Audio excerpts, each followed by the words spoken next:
So lesson 8-9 is on perfect squares. So, when we are talking about these perfect squares, let's look at this example here. We have a trinomial 16x squared plus 24x plus 9 is a perfect square trinomial as illustrated below. So, when we're looking at these perfect squares, we want to ask ourselves these three questions about each term of the trinomial.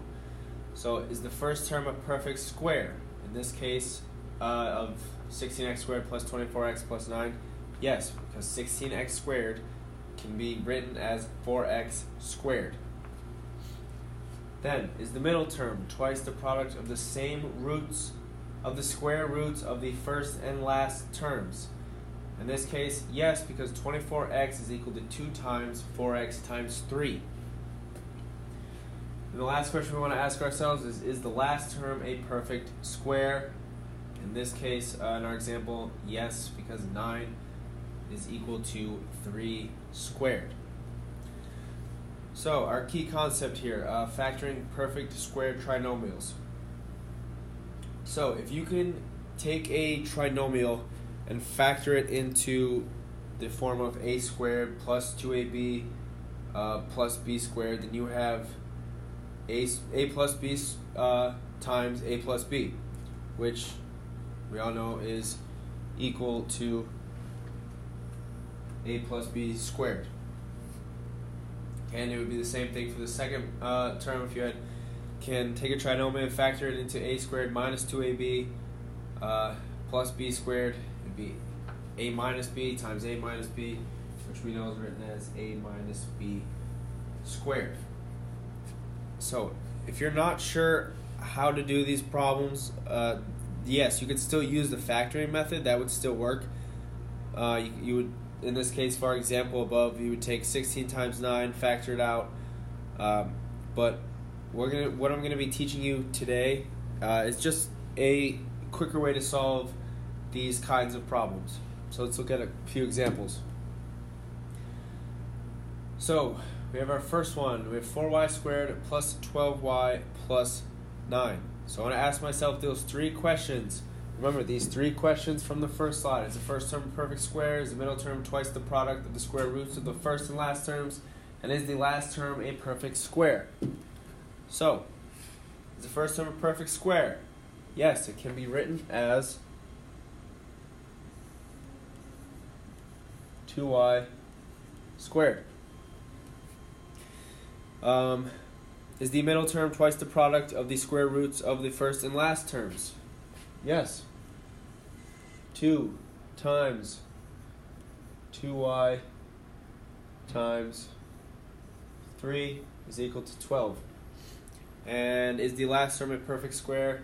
Yes. 9 is equal to 3 squared. So, to rewrite that, we're going to take our factors of our a and our c.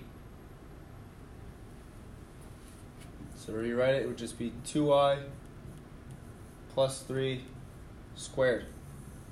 And that is our final answer there. For the next one, we have 9x squared minus 6x plus 4. So, is the first term a perfect square?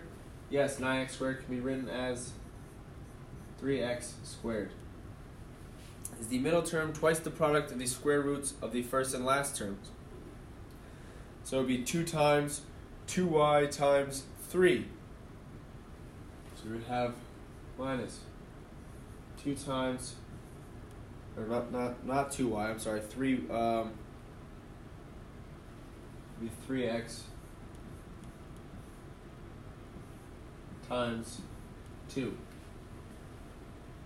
So no, that would be equal to 12. That does not equal 6x. That would be equal to negative 12. So we don't have to go any farther. I know that this is not a perfect square trinomial. And that, you're done. So, Factor each polynomial if possible. If the polynomial cannot be factored, write prime. 5x minus 80. We can factor out a 5 here. We're left with x squared minus 16. If you look at x squared minus 16, this is the difference of squares, what we just learned in the previous lesson. So I can rewrite this as 5x plus 4 times x minus 4. And that would be my final answer there. We have 9x squared minus 6x minus 35. So there's nothing we can factor out here. So we have to multiply a times c. In this case, it would be 9 times negative 35. And we get 315. So we have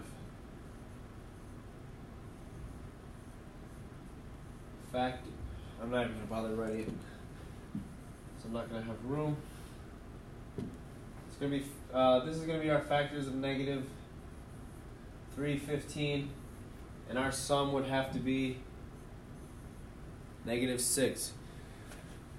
So you'd have to do a lot of trial and errors. You go through a lot of different terms. They're going to give you when multiplied together, are going to give you 315. Eventually you should get 15 and negative 21, and that gives me a sum of negative 6. So I want to rewrite my polynomial. Be 9x squared. This 6x is now going to be this is going to be plus 15x minus 21x minus 35. I'm just going to separate those just so we know. And now I can group like terms.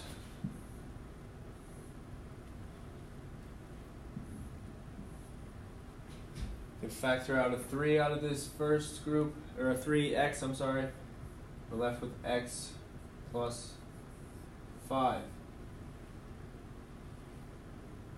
And out of the second group, I can factor out a negative 7. I'm left with 3x. No, that's not right. I'm left with 3x plus 5 here.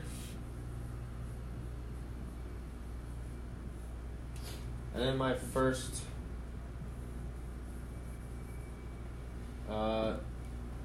group here, when I factor out a 3x, I was left with a 3x here, not just an x. It would be 3x there.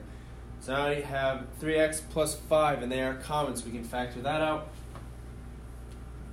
And our answer would be 3x plus 5 times 3x minus 7. And that would be our final answer there.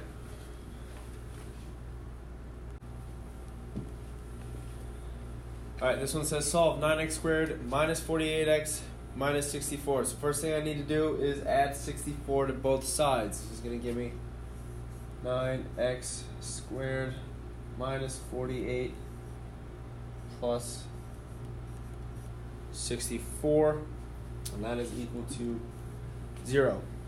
So I want to ask myself, is this a perfect square trinomial? So is the first term a perfect square? Yes. Be rewritten as 3x squared. Is the middle term twice the product of the square roots of the first and last terms? Yes, it would be 2 times 3x times 8. That would give me negative 48. And is the last term a perfect square? Yes. Be rewritten as 8 squared. So now I just have to take my first term, my last term, and I could rewrite it as 3x, or I could factor it and it would be 3x minus 8 times 3x minus 8, and that's because we have our negative sign in the middle. We have a subtraction sign in the middle there. And this is equal to, these are both equal to 0. This is equal to 0. So we don't need to set both of these equal to 0 because they're the same. So we just have to really set 1 equal to 0, 3x minus 8 is equal to 0, add 8, 3x equals 8, divide by 3, x is equal to 8/3. And that is your answer there. Alright, for our next two, solve each equation, check your solutions. So we have y minus 6 squared equals 81. So we want to get rid of our square here. In order to do that, we have to square root both sides.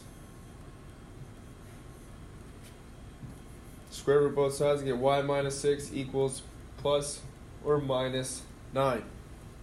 The reason that this is plus or minus 9 is because 9 times 9, positive 9 times positive 9 is 81, and negative 9 times negative 9 is also 81. So we have to make it plus or minus 9.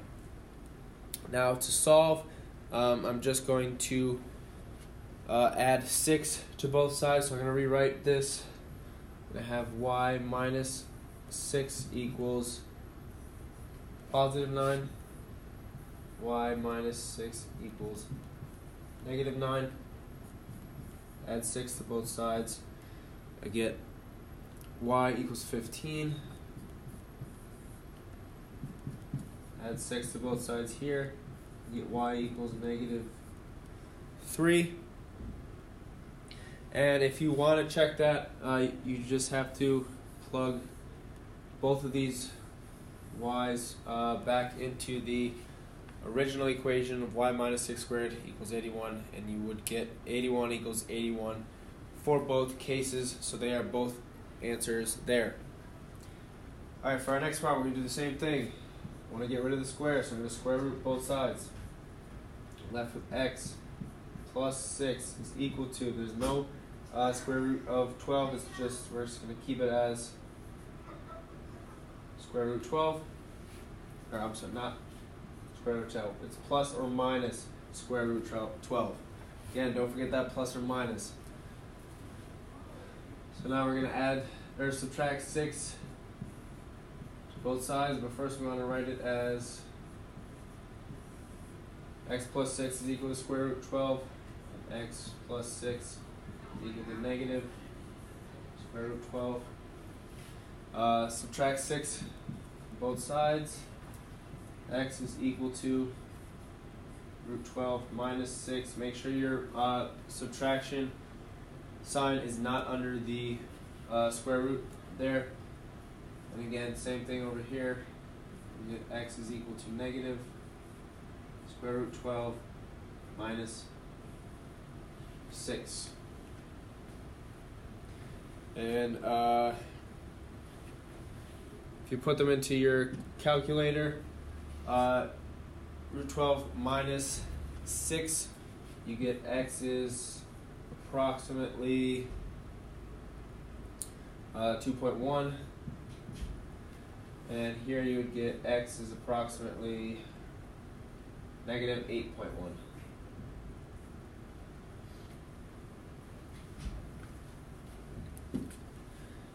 For our last problem, during an experiment, a ball is dropped from a height of 205 feet. The formula h equals negative 16t plus h sub 0 can be used to approximate the number of seconds t it takes for the ball to reach a height h from an initial height of h sub 0 in feet. Find the time it takes the ball to reach the ground. So we want to solve for t squared. You know h is equal to negative 16 t squared plus 205. We know what our h is. It's 0 because it's when the ball hits the ground. It's negative 16 t squared plus 205. I'm going to subtract 205 from both sides. Negative 205 is equal to negative 16 t squared. I want that variable by itself. I'm going to divide each side by negative 16, and you get 12.5 3.8125 is equal to t squared. We just want t, we're just trying to find t, so we're going to square root both sides to get rid of that square. And we get an answer of t is equal to plus or minus 3.6, but we can't have negative time, so our answer would just be t is equal to 3.6, again because it would be 3.6 seconds, and again that's because time cannot be measured in negatives.